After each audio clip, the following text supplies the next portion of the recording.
Final Fantasy XIV Evercold is looking to steal the old school WoW players right from World of Warcraft. I'll explain, but first, let's start off with a quick rundown on what Berlin Fanfest did show us so you all have a base to go off of for my thoughts.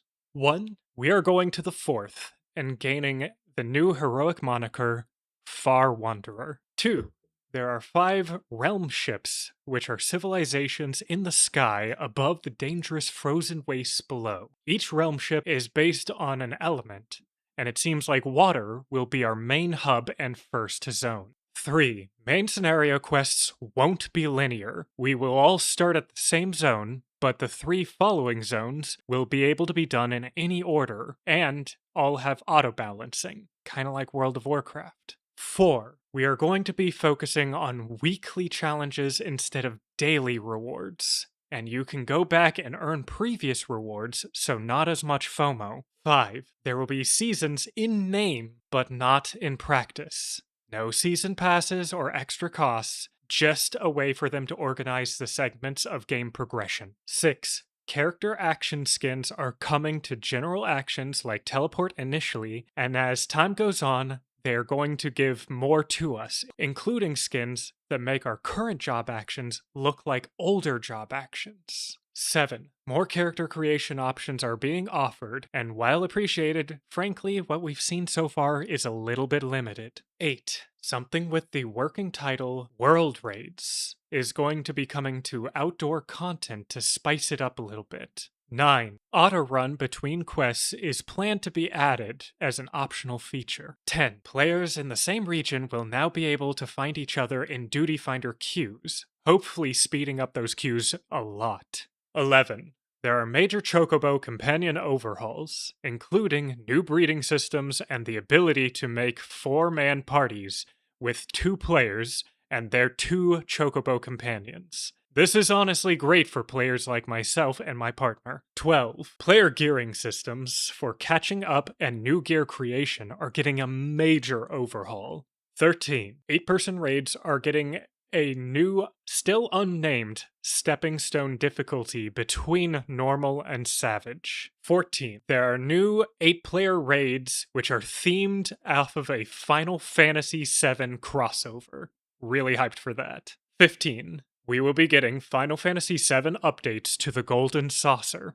16. The Golden Saucer will add a typing minigame attraction, which the first one released will be themed around Final Fantasy VII. However, they did mention potentially using this for more crossovers, and mentioned Final Fantasy and Dragon Quest games as other options. 17. Nintendo Switch 2 version will be launched August 4th. The first month will be free to everybody for stress testing the servers. 18. Evercold's box set is a banger, with probably one of the coolest box set statues I have ever seen. 19. Bastion is the new tank job, using Skiltborg as their weapon, which literally translates to Shield Fortress. The Bastion also will have healing abilities, so this seems to be a trend that will continue the main tank job's focus that we established with the Paladin before them. 20. While we did not get any news on the other job yet, we can deduce from the interview information that we already have and the release of the Bastion that what we are probably going to get is a physical ranged job that uses a crossbow as their weapon. While other content creators will cover Final Fantasy XIV Evercold in thorough detail, I want to compare this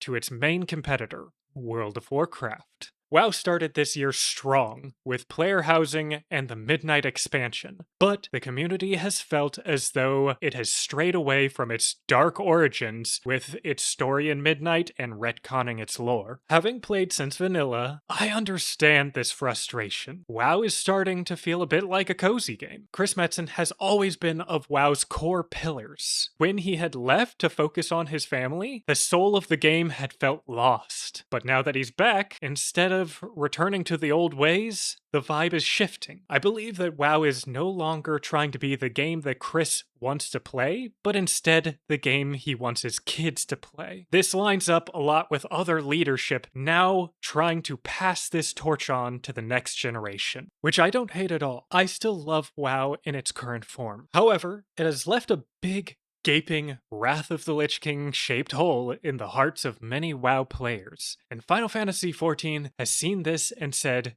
now is our time to strike. After the lackluster MSQ of Dawntrail, and WoW coming for some of Final Fantasy XIV's major selling points like housing and RP communities, Final Fantasy XIV has found themselves in a position where they need to make a shift to. A shift to take up what was left behind by World of Warcraft. To an extent, of course. We're not going to be getting World of Warcraft's old ways of being a brutal Warhammer-inspired universe, but Evercold is serving Final Fantasy XIV players with more of what they love, along with a taste of that Nordic grimdark fantasy that World of Warcraft Wrath of the Lich King players have been craving for a long time. And they're looking to do it before WoW's next expansion, The Last Titan, which has us returning to Northrend. They need to do this now, so they satisfy that craving, instead of afterwards when the fans will be burnt out. And here is the way that I see this coming to the game now. First off with the new zone. Obviously, the new zone as a whole is inspired by a dark Nordic fantasy, which is the largest step in this direction. They built a world that is the exact opposite of WoW's current story, where Midnight's story has mostly said that this world is beautiful and you need to go out and explore nature. Evercold is saying that this world is dangerous.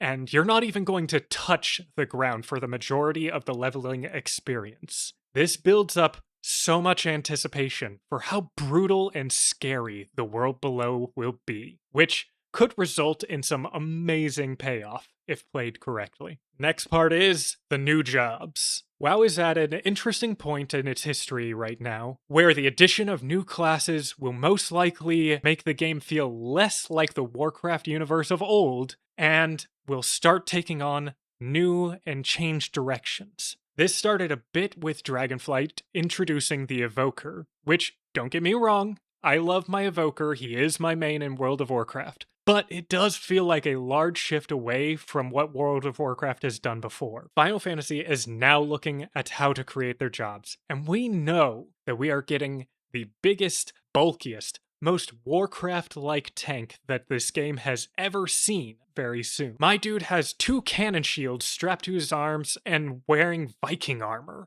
This is a clear shift away from the more elegant, graceful, anime boy-inspired designs of the past, and much more towards the more brutal designs, like what we have already seen with the Beastmaster, which is literally something that is a World of Warcraft spec, and that fans were asking for a long time to try to get a Rexar-like Beastmaster-inspired fantasy. I don't think they will stop there, though, as I think the unannounced job is going to nail another WoW fantasy that we haven't really spoken to in a long time. The fantasy of an elemental archer, or crossbowman, which makes sense with the elemental themes of this expansion. I mean, WoW has had only one physical range job ever, so yeah, getting another one in is a win for Final Fantasy. Now with the old jobs. Or job. There is a reason that they picked the Reaper to be the poster boy of the Warrior of Light this time around. What class was introduced in Wrath of the Lich King? The Death Knight.